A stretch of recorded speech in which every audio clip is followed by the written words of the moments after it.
Item ಯಾವುದೇ ಇರಲಿ try ಮಾಡಿ ಆಚಿ ಚಿಕನ್ ಮಸಾಲಾ. ಬಿಡದಿ ಟೌನ್ಶಿಪ್ ವಿಚಾರಕ್ಕೆ ಸಂಬಂಧಪಟ್ಟಂತೆ ಹಾವೇರಿಯಲ್ಲಿ ಸಚಿವ ಸತೀಶ್ ಜಾರಕಿಹೊಳಿ ಹೇಳಿಕೆ ಕೊಟ್ಟಿದ್ದಾರೆ. ಒತ್ತಾಯಪೂರ್ವಕವಾಗಿ ರೈತರ ಜಮೀನನ್ನ ನಾವು ತೆಗೆದುಕೊಳ್ತಾ ಇಲ್ಲ, ಯಾರು ಜಮೀನು ಕೊಡ್ತಾ ಇದ್ದಾರೆ ಅವರ ಜಮೀನನ್ನ ತೆಗೆದುಕೊಳ್ತಾ ಇದ್ದೇವೆ. ಬಿಡದಿ ರೈತರ ಮೇಲೆ ಕೇಸ್ ಹಾಕಿದ್ದು ನನಗೆ ಗೊತ್ತಿಲ್ಲ.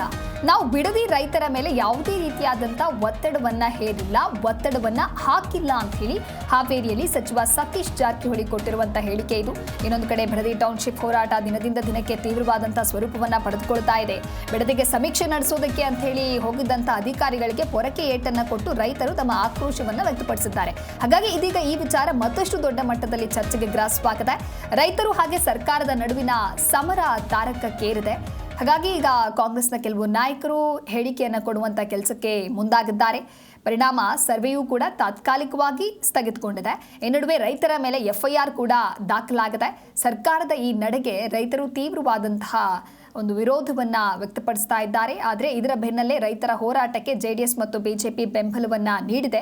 ಹಾಗಾಗಿ ಎಫ್ಐಆರ್ ವಿಚಾರಕ್ಕೆ ಸಂಬಂಧಪಟ್ಟಂತೆಯೂ ಕೂಡ ಸತೀಶ್ ಜಾರಕಿಹೊಳಿ ಮಾತನಾಡಿದ್ದಾರೆ. ಬಿಡದಿ ರೈತರ ಮೇಲೆ ಕೇಸ್ ಹಾಕಿರೋದ್ರ ಬಗ್ಗೆ ನನಗೆ ಮಾಹಿತಿ ಇಲ್ಲ. ನಾವು ಬಿಡದಿ ರೈತರ ಮೇಲೆ ಯಾವುದೇ ರೀತಿಯಾದಂತಹ ಪ್ರೆಷರ್ ಹಾಕಿಲ್ಲ. ಯಾರು ಜಮೀನನ್ನ ಕೊಟ್ಟಿದ್ದಾರೆ ಅವರ ಬಳಿ ಮಾತ್ರ ನಾವು ತೆಗೆದುಕೊಳ್ತಾ ಇರೋದು ಅನ್ನೋದಾಗಿ ಈ ರೀತಿ ಸಚಿವ ಸತೀಶ್ ಜಾರಕಿಹೊಳಿ ಬಿಡದಿ ಟೌನ್ಶಿಪ್ ವಿಚಾರಕ್ಕೆ ಸಂಬಂಧಪಟ್ಟಂತೆ ಮಾತನಾಡಿದ್ದಾರೆ.